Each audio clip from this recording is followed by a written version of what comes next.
In 1884, the Germans adopted a truly modern repeating rifle and began issuing it widely to update their entire military force. Unfortunately, France interrupted their plans with the revolutionary Lebel and its smokeless cartridge. Now the Germans would have to respond, and quickly.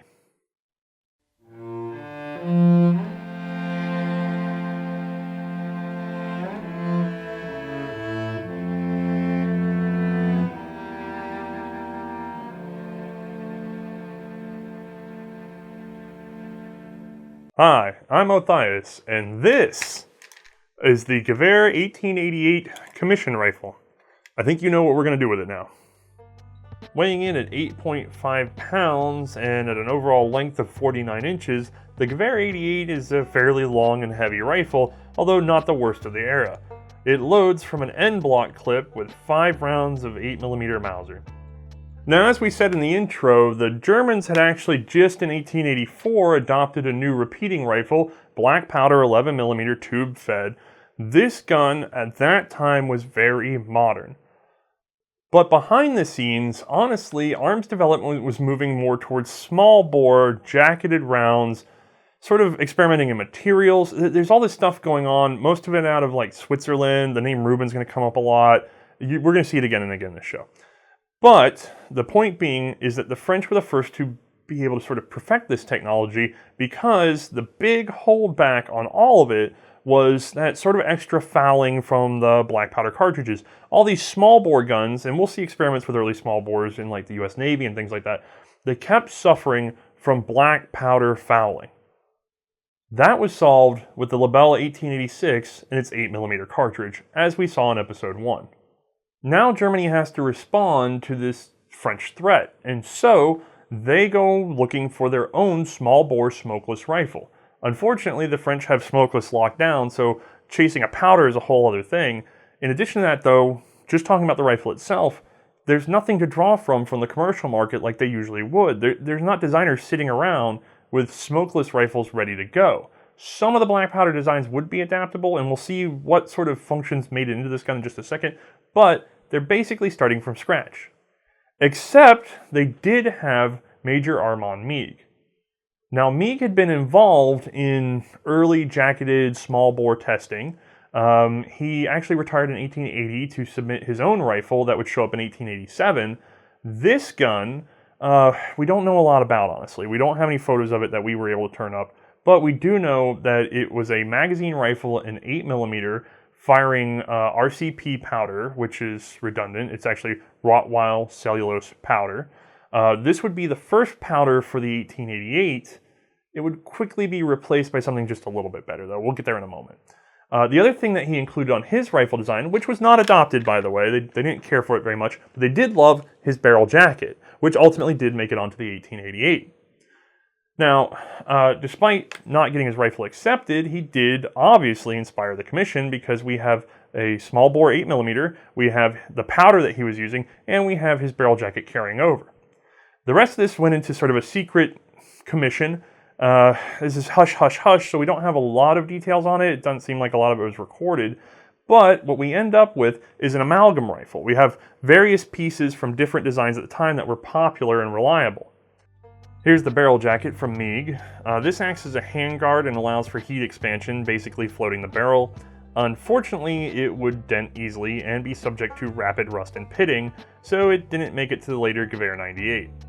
The commission actually did pay Ferdinand Mannlicher for the right to produce his magazine for the German armed forces. They adjusted it to be bidirectional, loading the clip without regard to top or bottom. They also took their existing Mauser 1871 action, as repeated in the 7184, and gave it a radical update. This task did not fall to Paul Mauser though, which is a shame as we'll see that he had a very good set of ideas on hand that would evolve into the later Gewehr 98. Instead, the action was heavily reworked by Louis Schlegelmilch. I know I'm not pronouncing that right.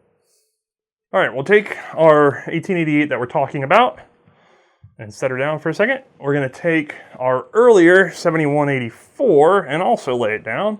Then we'll zoom in and take a closer look. Now, the 7184, and I'm sorry, these are kind of funky to move around, But the 7184 locked off of this lug on the right side where the bolt handle is. It had a magazine cut off and fed from a tube. This would all be abandoned for the newer front locking lugs with separate bolt face. There's no magazine cut off. We're now loading from an end block. We'll get to that in the animation. On this earlier gun, we would have to unscrew to remove the bolt. On this one, we have our nice handy dandy bolt release. For anybody curious, if you want the bolt out of this gun, it's as simple as pinch and pull. Straightforward. This is actually sort of derived from the Mannlicher 1886. You can see our barrel jacket has now been included. Overall, though, operationally, if you're a soldier, there's not a huge difference between these two guns because the safety is set up the same. The bolt handles are roughly in the same position and same width. It's all very familiar, except for that magazine system. That's your one point of adaptation.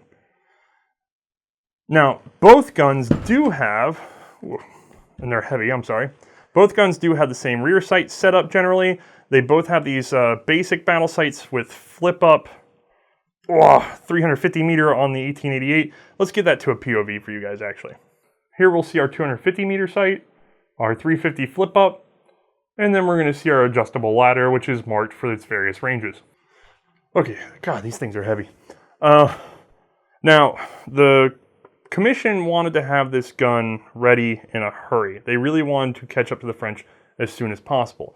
So, you're talking about May of 1888. They are expecting to have the plans done, ready to go to the factories, and by April of 89, the very next year, they want to have 300,000 of these things already made. Spoiler alert, that's just not going to happen. Because you are talking about all the design, all the trials, all the schematics, all the machines set up and tooling ready to go, and then getting the assembly lines running, and then going ahead and producing 300,000 in a year. It was ambitious. And not only that, but they're still having plenty of small arguments about different features of this gun, whether it include this feature or that, shave this, reshape that. But most importantly, as we're rolling into 1888, we're still arguing about the possibility of the cartridge. Now, they would ultimately stick with their initial choice, which was a 7.92 by 57 millimeter cartridge that we're very familiar with today. Despite the rush, the Germans did not make the mistake of the French in trying to just neck down their 11mm cartridge, and wisely chose a rimless case, more future-proof for feeding from both magazine repeaters and auto-loaders. While there are many variations, we will just point out this first bottlenose cartridge. It is the birth of a very long-lived military round. The ammo settled and the small parts being worked out, the gun was finalized and put to the factories and entered production in late 89 and early 1890, which honestly is a little bit better because you end up with a more functional gun. Now this would be done by 4 state arsenals and a couple commercial concerns. From the state, we have Spandau, Danzig, Erfurt, and Amberg. Ludwig Löwe was also contracted to produce 300,000, which was later raised to 425,000. And Österreichische Waffenfabrikgesellschaft provided roughly 300,000. Remember, that's my wonky pronunciation of Steyr. Despite being based on the Mauser action, the Mauser firm was not involved in production as they were busy with a huge contract for the Ottomans. 2 more manufacturers will appear when we get to the carbine episode. At this point, we basically know what was being made. We know who is making it. So let's get a closer look on just how this thing works, using our Superman-style X-ray vision. The Gewehr 88 is going to feed from an end block clip. Fairly simple striker setup, you can figure it out. It is a cock on open though, so when we lift the bolt handle, it's going to cam back that cocking piece. Fairly unique to this gun is the fact that it does not use a leaf-style magazine spring. Instead, it's got a coil spring pressing a plunger into the follower.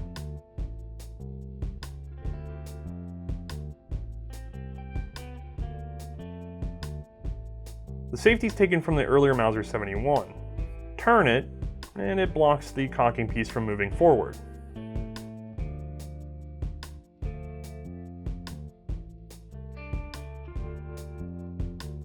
As we chamber the last cartridge, the clip falls free of the action.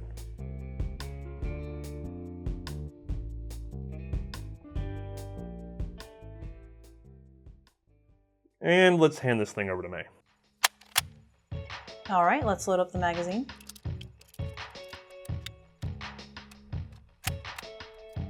Take aim. And fire. It's a little stiff, but we'll get to that later.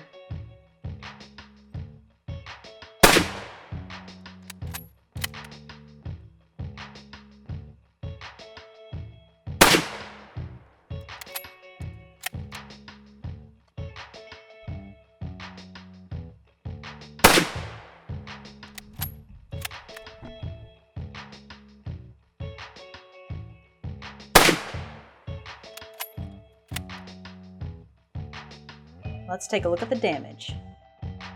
A little wide. I think the weight was working against me.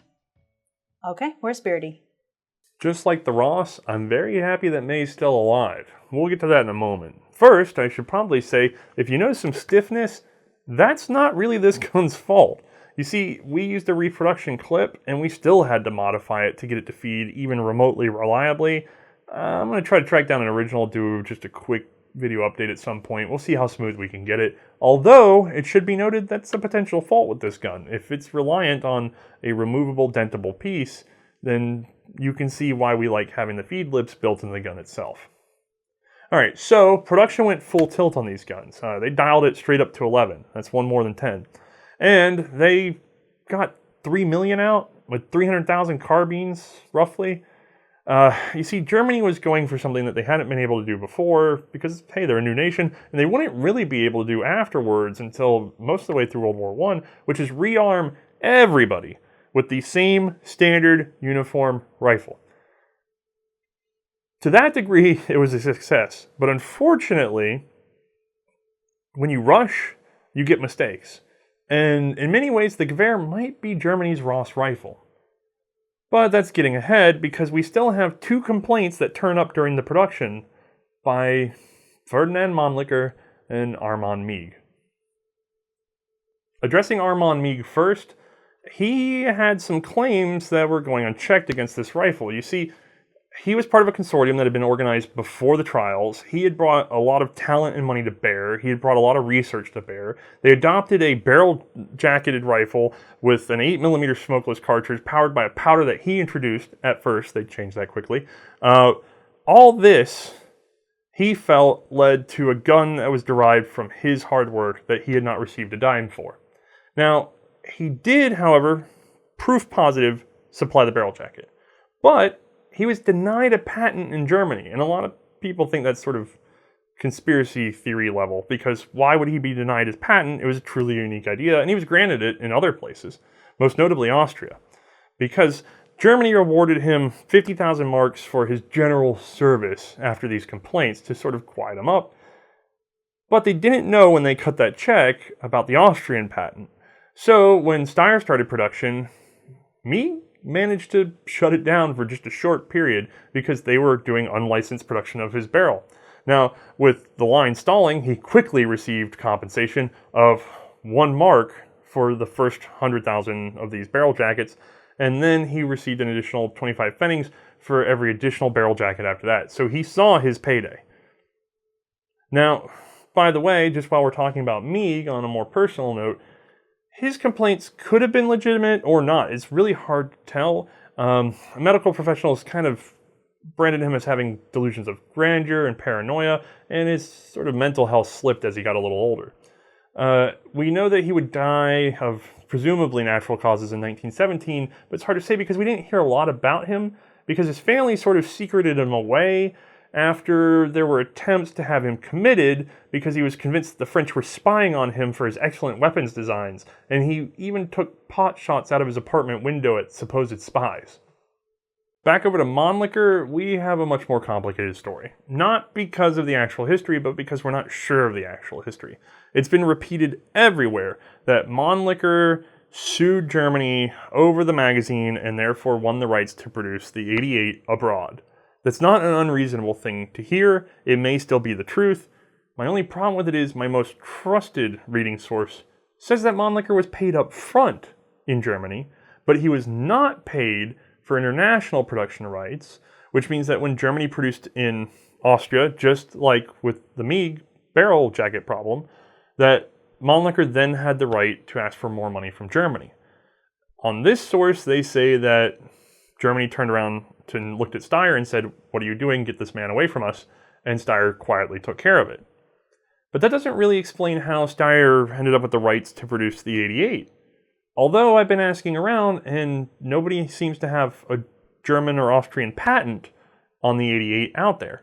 So if anybody knows of a source file of an actual patent for this action so that we can say for sure that Steyr had to somehow either license or acquire the patent rights versus just producing a gun that was unpatented, please let us know. Because basically we're down to, was it a lawsuit from Mannlicher and Steyr, or was it that it was just never patented and Steyr jumped on it for some reason? Either way, Steyr would go on to produce a number of varieties of this gun based off the Schlegelmilch action. These are going to be the 1892 and 93 Romanian, the Dutch 1895s, the Greek Mannlicher Schonauer. Another lesser problem with the gun was a fear over the bolt head and some double feeding. Let's take a closer look in order to talk about that. While we're zoomed in, I should probably just go ahead and show you guys how to disassemble the bolt on this because I know you love it so much. So we'll remove her, and this is where we can get some discussion going on. First of all, push in the safety. It's got a little spring in there, and then we'll rotate that firing pin. If you want, you can decompress by sort of decocking. That's going to take some of that spring pressure off. But again, we're going to hold in the safety. We're going to keep twisting until we get this cocking piece off. And unfortunately, that gas shield that they've added that we just mentioned is going to be a little bit in our way. So please enjoy my soothing voice while I rotate this and scrape my thumb up. There we go. It's released our bolt head. Put a little pressure on there. Put a little pressure on here. Woof, we're out. All right, so again, there's our gas shield, our cocking piece and safety, bolt body and lugs, firing pin with its nice vertical slit, and our bolt face. The bolt face is going to be kind of important because we have some issues. Number one, you can, in theory, take this component away and reassemble the bolt. I don't know how or why you would, but you could, and then you could put it into the gun and fire, and yes, it would be disastrous. It seems so obvious as to not be a real problem, but it does get mentioned from time to time. The other issue is, if you notice on the bolt face, it's completely recessed, which means that we don't lip over our extractor until the cartridge is already in the chamber. Now, on round noses, it's not the biggest deal in the world, but still potentially dangerous, because what can happen is we can feed one cartridge in and not quite close the bolt all the way, not quite lip the extractor, and then get distracted, pull her back, and feed another, and now we're tipped to primer, and we can cause a chain detonation. That was a minor issue, especially when you're, this is the first repeater for a lot of people. The 7184 didn't make it to full issue before this gun was introduced. A lot of people, it's their first repeater, and they have the ability to double feed and possibly detonate. That they experimented with resolving by milling away the bottom section, but ultimately was solved by training. It's not a big deal if your soldiers are aware of what to do with the gun. Again, these are minor issues. The big one, the big plague of the 88 is the bursting barrel. You see, soldiers were being issued these guns, they're sent out for training, and within the first few hundred rounds, pop. Now, some of it's just bulging at the chamber area, some of it's actual bursting. There's very few real injuries, although at least one was recorded. However, that's sort of starting to be like a Ross level failure. It's kind of startling. The German officials, they start covering it up. They play it down, they sneak it away. They don't want people talking about this issue until they can resolve it. And unlike Canada, they are eager to fix the issue and address it completely. They throw inspectors and ideas at the line, and a bunch of things sort of come to light at once. They are not even aware of the real solution until many years later, but it doesn't matter because through their efforts, the barrel stopped bursting. So whichever one thing it was, they're not even concerned, as long as it stops. But with the power of hindsight, we can kind of look back on what they did and what really helped. First up, poor barrel shape. Now, the Germans took this very seriously, but in retrospect, we know it wasn't the biggest issue that they had to contend with. However, the original dimensions of the barrel had a strong taper that hugged the chamber.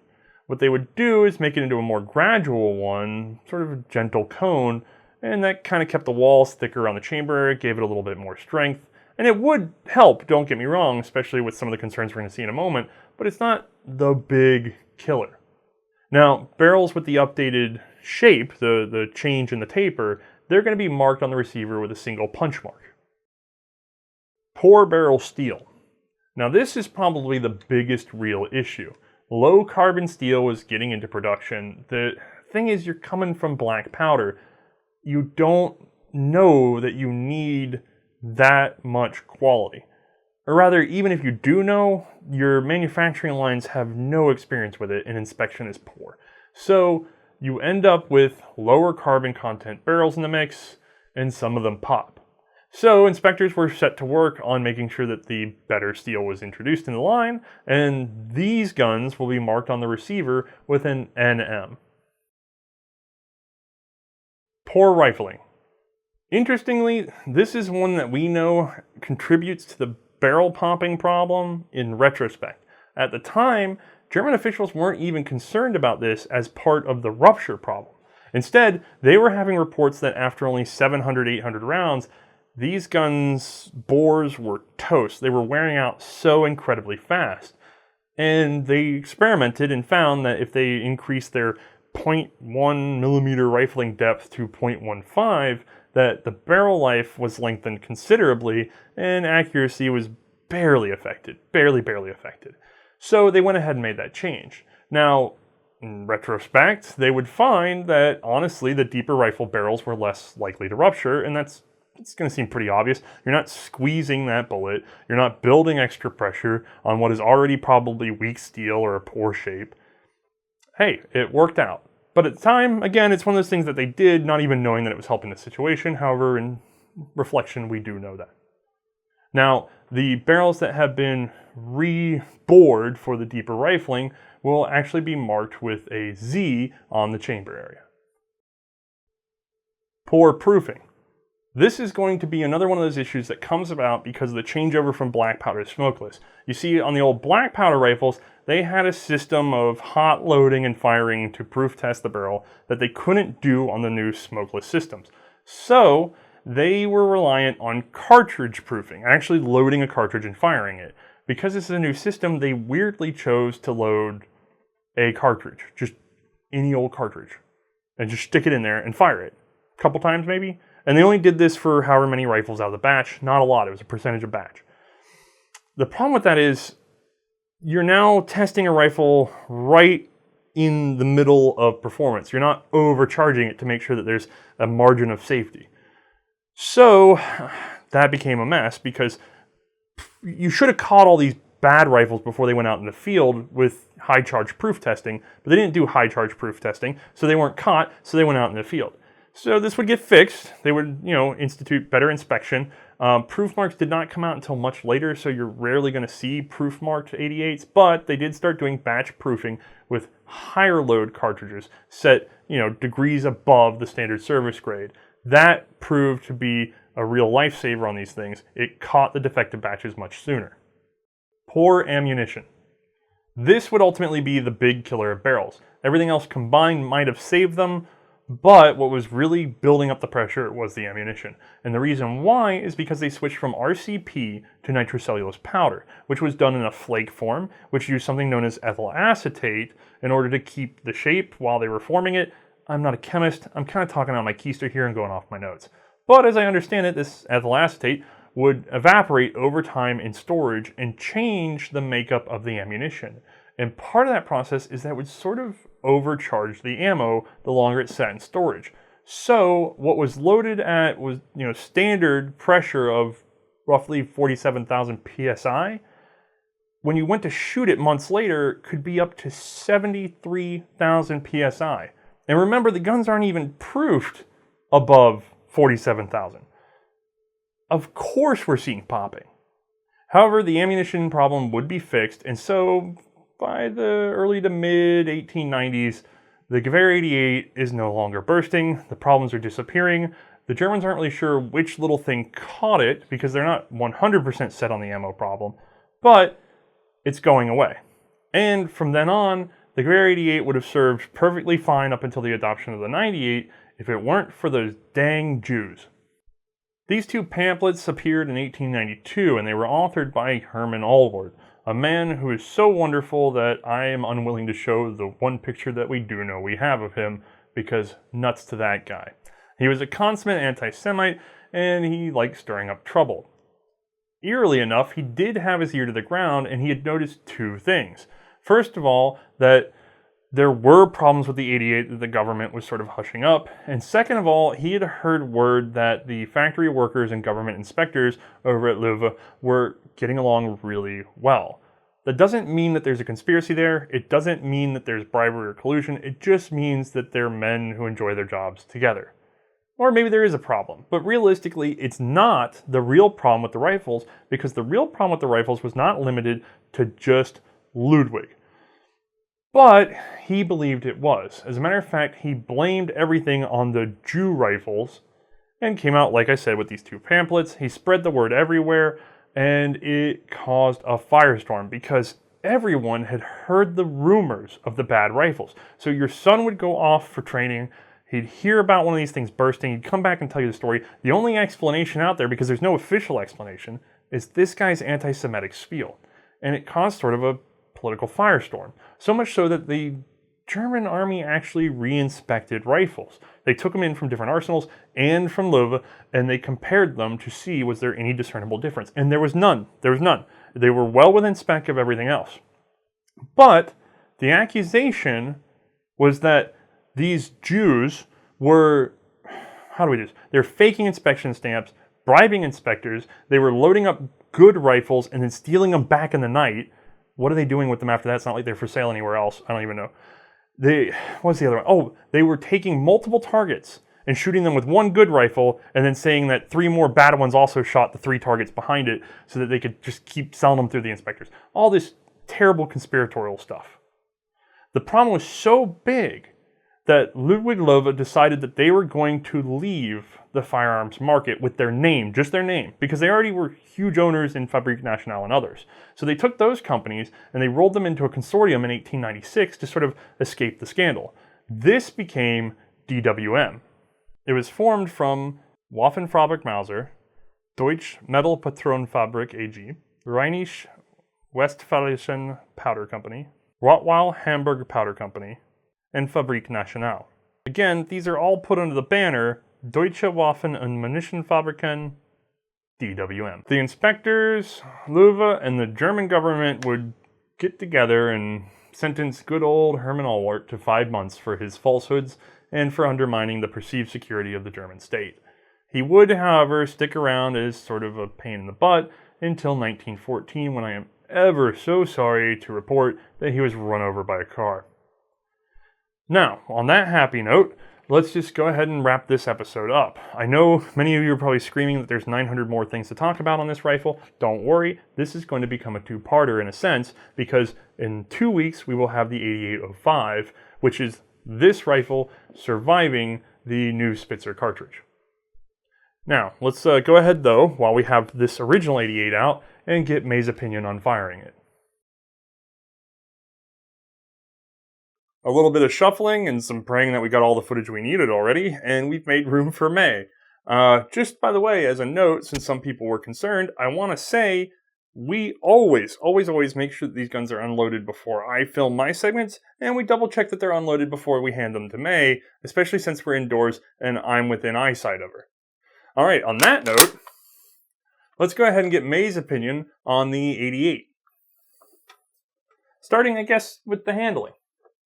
Handling this gun, you can obviously tell it's a really long rifle, and it's always going to be a little more difficult for me to handle these big boys because of my size, but I'd like to think I'm getting a little bit more acquainted with them now that we've gotten further on to the series and I've handled a few of them now.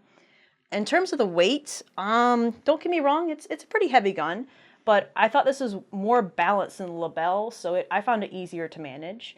And then looking at the jacketed barrel, I thought that was great for when it came to longer use on the range. We put several rounds through and it didn't really heat up that bad for me at all. And as far as the girth went with it, I didn't think it was that hard to handle at all. Well, it's good to see that the basics are there, but I'm going to have to ask you a little bit more about that clip feeding system, because that's going to be the big difference between this and the next rifle we're going to see in 2 weeks. Loading the clip into the gun itself was easy, it wasn't finicky, loaded perfectly fine every time. Now, seating around to go and push it into the chamber, that was an entirely different story. Again, I don't know if it was the reproduction clip or not that was giving us such a problem. We actually had to take a Dremel out to the clip just to get it to release the rounds easily. And even at that point, you saw it was really stiff on video. I mean, I can't imagine a clip making that much of a difference, but right now it's no clip in here. It's completely smooth. Yet put the clip in there with a loaded round, it was insanely difficult to feed. Yeah, we apologize, but for time constraints, we really wanted to get this episode done. We'll go back with an original clip as soon as possible and double check the rifle.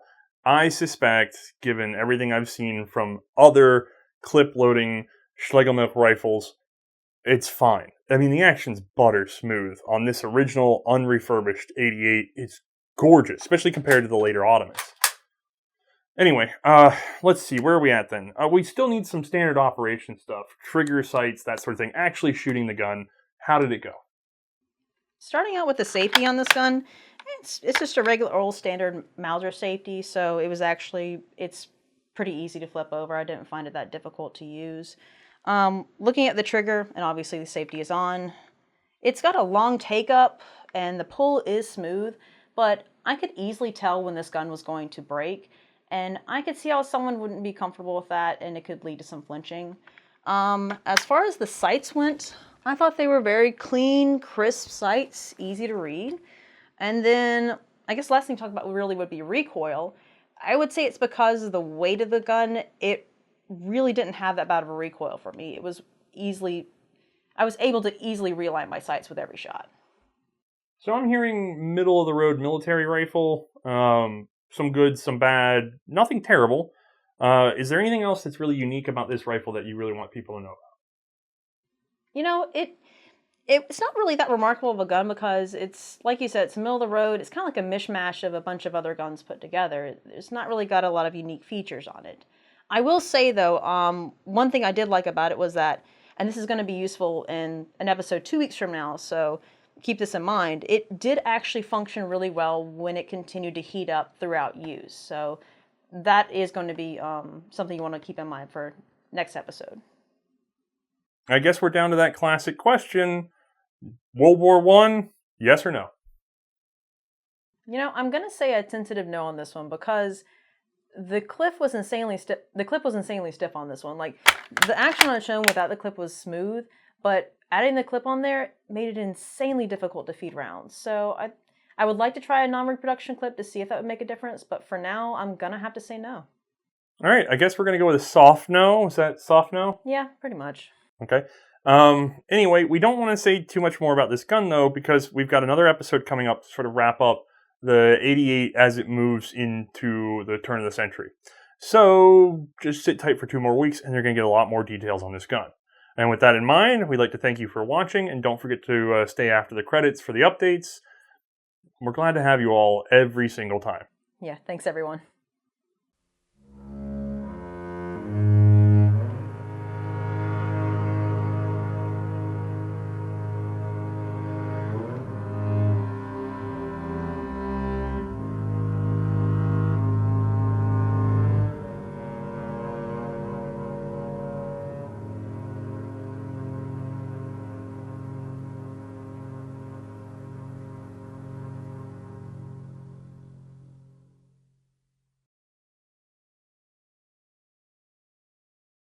Hey everyone, it's going to be a little dark, and it's not going to be on the webcam at least, but that's mostly because my processor fan's dead. While I get that sorted out, you guys are probably fast asleep. However, if you're watching this, it means the episode made it somehow. Let's see. Also, I need to thank all of our patrons. We're up to 935, and you know who you are because you probably saw a little piece of secret footage. I'll show it in just a minute at the end of this episode for everybody else, though. Let's see. I also need to especially thank Susie and Jay. Not that it means anything to anybody out there in the audience right now, but they did a lot of work on some rifle cartridges that'll be very important later on. And so we spent a good whole day out on the field testing some things out. Also, I need to say that if you are a patron, and I'm sorry it keeps coming back to that, check your messages in the next day or two. Supposedly, by the time you're watching this, I should have a package in the mail. There's going to be a great little surprise about one of the upcoming episodes for you guys to see if you're at the $10 level. I'm sorry to give it just the $10 guys right off the bat, but those guys have bought in for some behind-the-scenes stuff, and we've been real lax on that because we're trying to keep up with the episodes. So I want to make sure I got them something special, first view, unique to them. The rest of you, don't worry, you'll know about it in good time. With that in mind, though, I'm going to go ahead and leak something that I had already put up on Patreon 2 days ago. A little special test footage of something we have in store, thanks to everybody supporting us through the poster project.